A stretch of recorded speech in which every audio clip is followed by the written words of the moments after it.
안녕하세요. 이렇게 3분 만나에서 다시 만나 뵙게 되었습니다. 오늘 말씀을 통해서 우리에게 큰 깨달음과 은혜를 부어주실 줄로 믿습니다. 아멘. 자, 오늘 매일 성경 본문인 출애굽기 7장에는요. 애굽의 10가지 재앙이 시작이 되는데 그 첫 번째 재앙은 피 재앙이었습니다. 간단하게 요약하자면요.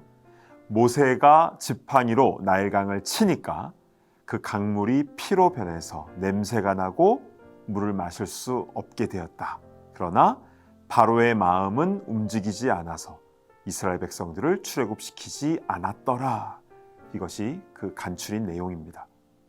그런데 이 말씀 속에서는 우리에게 주시는 너무나 중요한 메시지가 담겨져 있습니다.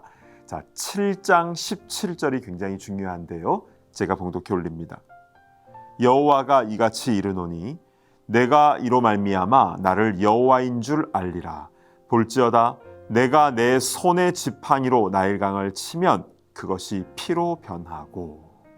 자, 중반절에 볼지어다 내가 내 손의 지팡이로 라고 나와 있는데요. 여기서 나는 누구를 말합니까? 우리 하나님이시죠.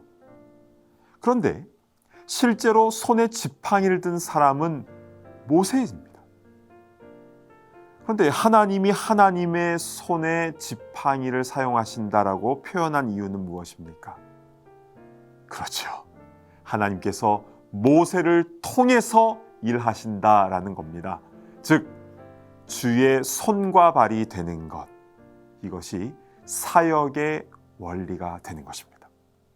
그렇기 때문에 주의 일은 내가 한다 할지라도 그러나 내가 하는 것이 아니라 주의 손과 발이 되는 것이기 때문에 그 일이 잘 된다 해도 절대로 내가 영광 받아서는 안 되는 것입니다.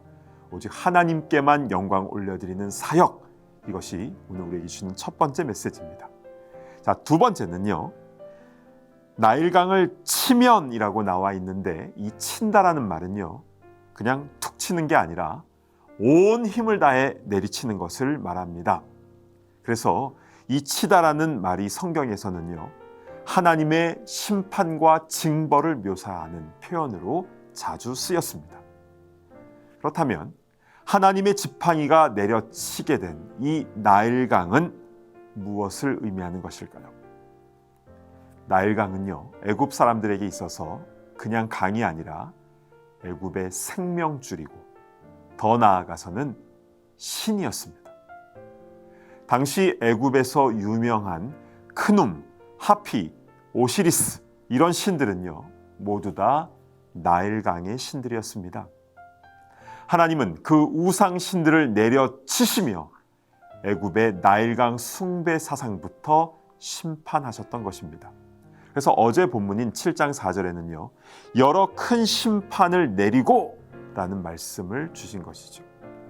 자, 그런데 여기 흥미로운 것이 있습니다. 이 10가지 재앙의 앞글자만 따면요. 피개, 이파, 악도금의 흑장인데요. 피, 개구리, 이, 파리, 악질, 독종, 우박, 메뚜기, 그리고 흑암, 장자, 죽음. 이 10가지는 모두 애굽의 신들로 추앙받던 존재들이다라는 사실이었습니다. 특히 마지막 장자, 죽음은 무슨 신입니까? 태양신으로 여겨졌던 애굽 왕 바로를 심판하신 것입니다.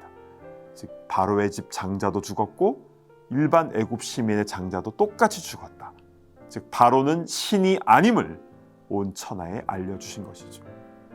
결국 애굽 사람들이요 신으로 여겨왔던 것들은 그건 참 신이 아니라 사람들이 만들어낸 가짜 신이라는 겁니다. 우리는 사람이 만들어낸 신이 아니라 사람을 만드신 참 하나님만을 섬겨야 되는 줄로 믿습니다. 아멘.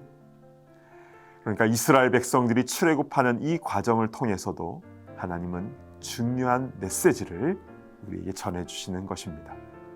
오늘 하루도 우리를 만드시고 우리를 향한 특별한 목적을 갖고 계신 우리 하나님과 동행하며 그리고 주님의 손과 발이 되어서 귀한 주의 일을 감당하는 우리 모두가 다 되기를 간절히 바랍니다.